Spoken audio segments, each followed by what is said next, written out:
आकाशवाणी मध्य प्रदेश से प्रस्तुत हैं प्रादेशिक समाचार।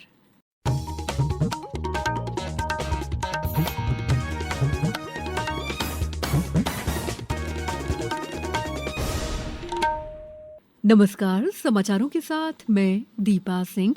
सबसे पहले मुख्य समाचार। राष्ट्रपति द्रौपदी मुर्मू ने कहा कि हथकरघा भारत की संस्कृति और सभ्यता का अभिन्न हिस्सा रहा है। मुख्यमंत्री डॉक्टर मोहन यादव ने आज छिंदवाड़ा से राज्य स्तरीय मुख्यमंत्री जन विश्वास अभियान 2026 का किया शुभारंभ। राजधानी भोपाल में चल रहे ब्रिक्स सांस्कृतिक महोत्सव 2026 का आज समापन। और अगले 24 घंटों के दौरान प्रदेश के गुना, शिवपुरी सहित 9 जिलों में भारी बारिश का अलर्ट। अब समाचार विस्तार से। राष्ट्रपति द्रौपदी मुर्मू ने कहा है कि हजारों वर्षों से हथकरघा भारत की संस्कृति और सभ्यता का अभिन्न हिस्सा रहा है। आज नई दिल्ली में 12वें राष्ट्रीय हथकरघा दिवस के अवसर पर आयोजित कार्यक्रम में उन्होंने कहा कि इस क्षेत्र ने देश की समृद्ध विरासत को संरक्षित रखने के साथ साथ रोजगार, महिला सशक्तिकरण, कला, संस्कृति और प्रकृति के प्रति प्रेम को भी बढ़ावा दिया है। कार्यक्रम के दौरान राष्ट्रपति ने वर्ष 2025 के संत कबीर हथकरघा पुरस्कार और राष्ट्रीय हथकरघा पुरस्कार प्रदान किए।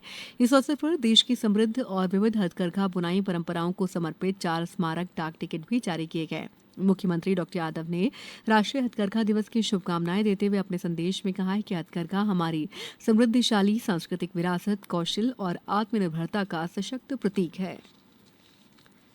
मुख्यमंत्री डॉक्टर मोहन यादव ने आज छिंदवाड़ा से राज्य स्तरीय मुख्यमंत्री जन विश्वास अभियान 2026 का शुभारंभ किया। मुख्यमंत्री ने कहा कि जन कल्याणकारी योजनाओं के जमीनी स्तर पर प्रभावी क्रियान्वयन और सुशासन को सुदृढ़ बनाने की दिशा में मुख्यमंत्री जन विश्वास अभियान एक मील का पत्थर साबित होगा।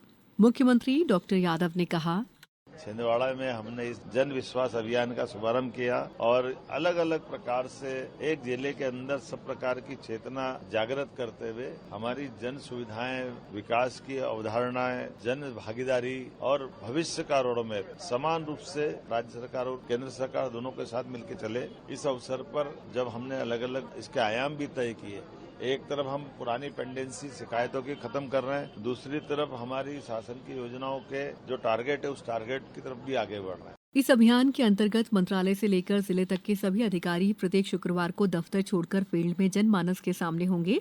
जन विश्वास अभियान का उद्देश्य क्षेत्र में जाकर जनता से सीधा संवाद, जुड़ाव, शिकायतों और समस्याओं का 100% निराकरण करना है। प्रदेश के रायसेन, बैतूल, आगरमालवा, गुना, राजगढ़, शिवपुरी, खंडवा और छतरपुर सहित अन्य जिलों में भी अभियान के तहत शिविरों का आयोजन किया गया। राजधानी भोपाल में चल रहे ब्रिक्स सांस्कृतिक सम्मेलन का आज शाम को ब्रिक्स सांस्कृतिक महोत्सव 2026 के आयोजन के साथ समापन हो रहा है।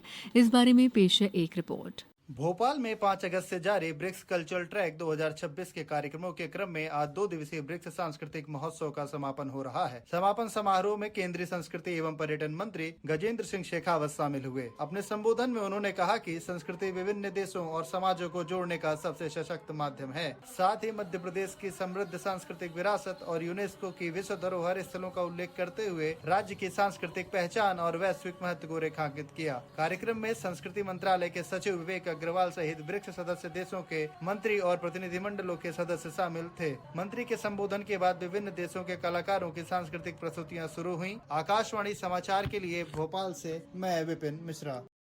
सम्मेलन में कल केंद्रीय संस्कृति और पर्यटन मंत्री गजेंद्र सिंह शेखावत की उपस्थिति में ब्रिक्स संस्कृति मंत्रियों की औपचारिक बैठक भी होगी।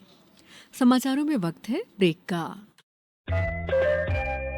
ये समाचार आप आकाशवाणी मध्य प्रदेश से सुन रहे हैं। ये समाचार बुलेटिन YouTube पर, Madhya Pradesh news All India Radio channel पर और फेसबुक साथ ही एक्स प्लेटफॉर्म पर AIR न्यूज भोपाल पर सुने जा सकते हैं। इसके अलावा आप हमारी वेबसाइट newsonair.gov.in पर अथवा न्यूज ऑन AIR ऐप पर भी समाचार सुन सकते हैं।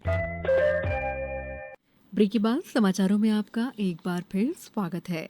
मुख्यमंत्री डॉक्टर मोहन यादव ने कहा है कि तकनीकी शिक्षा और कौशल विकास देश की युवा शक्ति को आत्मनिर्भर बनाने का सबसे सशक्त माध्यम है।